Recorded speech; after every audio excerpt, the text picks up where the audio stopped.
เล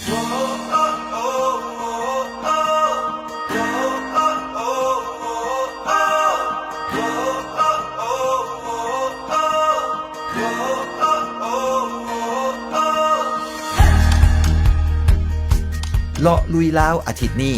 จะพาทานไปค้นหาที่มาของอัตลักษณ์ศิลปะลาวจากทงนาสู่ศิลปะปัสญา